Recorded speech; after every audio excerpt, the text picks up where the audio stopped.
The town of Carpinteria became the City of Carpinteria in 1965, when incorporation was approved by the voters. At incorporation, the city's population was 6,651 residents. 40 years later, the population estimate is 14,350. Over the years, the city's boundaries have changed modestly. The current city limits encompass a land area of approximately 2.6 miles. Interestingly, the city also includes an ocean area of 4.7 miles. The city's land boundaries can be seen in this aerial photo. As city functions grew, so did the need for additional space. City Hall was first located in the old Houston Plumbing building on Carpinteria Avenue. Not until November. First City Hall was a P.O. box for about a month or two. And City Hall had all of 2 full-time and 1 part-time employees. From its first location on Carpinteria Avenue, City Hall relocated 2 additional times before ending up at its current site at 5775 Carpinteria Avenue. The current City Hall property was purchased from Standard Oil of California in 1975 and was large enough to house the police department and a public works yard. As the city was established, so was a local government structure to meet the diverse needs of the community. The city has a 5-member city council that is elected at large. The city council is the legislative body for the city with responsibility for policies and regulations. The city manager is hired by the city council and is responsible for the city's day-to-day operations. In addition to the city council, the city's current functions also include a planning commission, architectural review board, parking and business board, bluffs management board, tree advisory board, mobile home rent stabilization board, and traffic safety committee. Over the years, several community volunteers have also assisted in various city ad hoc committees, programs, and events. With incorporation came the responsibility for Carpinteria to provide a host of services to the community. In addition to providing a wide variety of city functions, city staff also works to maintain the city's infrastructure with a variety of street, curb, and gutter maintenance projects, tree trimming, and maintenance of city parks.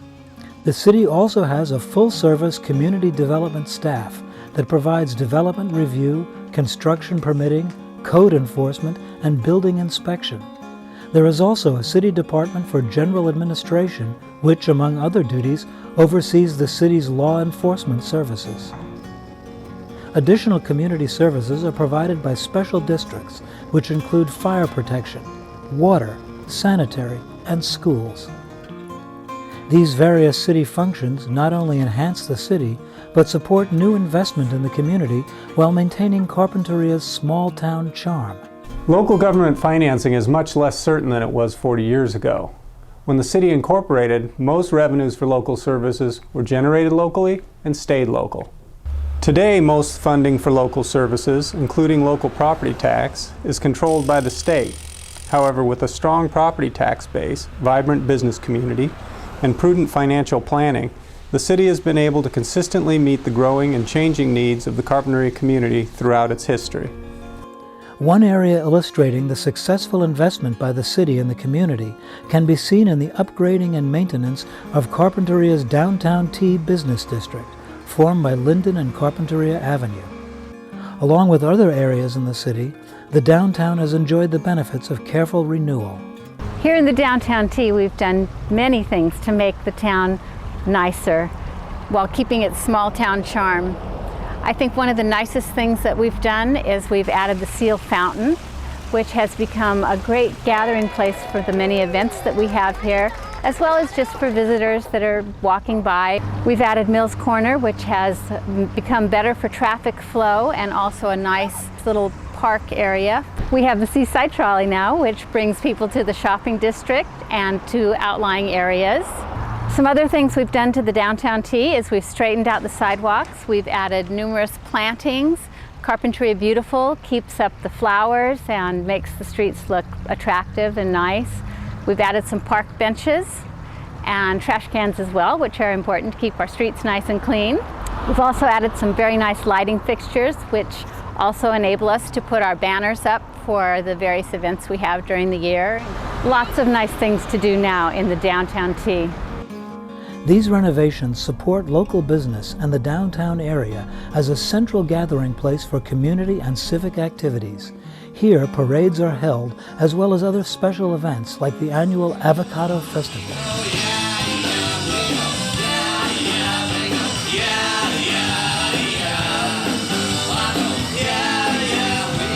At this year's Avocado Festival, in addition to celebrating the Carpinteria's 40th anniversary, we also had numerous nonprofits participate this year and raise a lot of funds for local nonprofits, our schools, our churches, and our clubs. As Carpinteria has grown, so has the business community.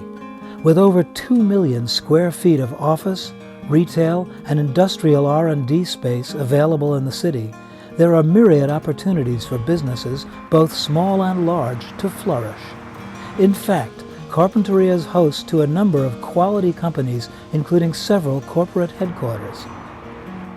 In an effort to assist businesses that are currently in the city or considering Carpinteria as a new location, city staff is available for general business assistance issues. Staff also maintains a comprehensive listing of available commercial properties and can direct businesses to additional resources. Although located outside the city limits, the agriculture industry is another significant business sector in the Carpinteria Valley, with important economic and community connections to the city of Carpinteria. Perhaps one reason for Carpinteria's successful agricultural presence is the foresight of Carpinteria's farmers to adapt to the times and find new products. While walnuts and lima beans were once the predominant crops, today flowers and avocados head the list. Many longtime families, as well as recent arrivals, have used Carpinteria's unique geographic location to prosper with such creative business offerings as specialty tropical fruits, hydroponically grown lettuce, and of course, the world-famous cut flower industry. They have all helped the city and the valley's economy to flourish. Growing in Carpinteria is made easy because of the climate and the enormous amount of light that we have. Often we can just open up the windows in the morning and let Mother Nature take over. So it's from that standpoint, it just works really well growing in Carpinteria. And then of course we have a great infrastructure as well, as far as highways, roads, and I mention that because our competitors in South America, usually those are their big challenges. How can they get their product from their farms to Miami? And a lot of times they don't have that infrastructure, and we do. Along with the Carpinteria Valley's agricultural presence come unique protections.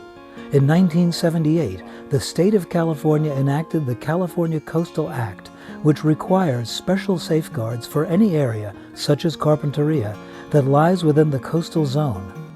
The Williamson Act also provides important tax incentives to maintain land and agricultural use. While many communities have lost their agricultural heritage, Carpinteria's is intact, thanks to the foresight of local farmers and growers and unique regulations that support protections for agriculture. The city of Carpinteria has also successfully set aside open space for both active and passive recreation. Today, in 2005, the city maintains a wide variety of parks for use by both the residents and visitors alike. One of California's unique coastal parks, Tar Pits Park, was purchased from Standard Oil. In addition to its recreational value and geologic interest, it also is an important site in Chumash Indian heritage.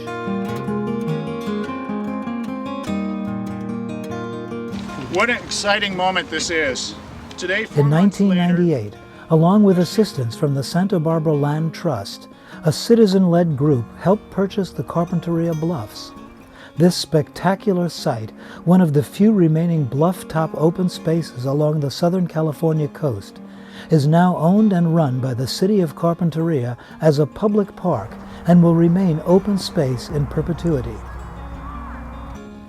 At the western end of town, the city combined forces with county and state agencies to purchase vital marshlands in order to create the Carpinteria Salt Marsh Nature Park. This park serves multiple purposes. Once slated for development, the salt marsh affords the community a unique opportunity to observe and maintain a unique natural environment. It provides a nursery for offshore fisheries and also serves as an important flood control resource. To complement the open space recreation opportunities, the City of Carpinteria also maintains one of the best small-town active recreation programs in California. This is so much fun! Looking to the future, the city has plans to extend the coastal trail in Carpinteria to run from Rincon Point to the Salt Marsh. Additionally, the city's parks and recreation staff is currently working with county planners and local property owners to create a new trail that will access the Los Padres National Forest and our beautiful coastal mountains. Over the last 40 years, Carpinteria has continued to progress while still maintaining its small-town charm and connection with its natural resources. The city has and will continue to provide a high level of service to our many residents and visitors, which makes our city a great place to live, work, and play. With an eye to the future and a consideration of our proud history, Carpinteria will always endeavor to be the best, then, now, and into the future.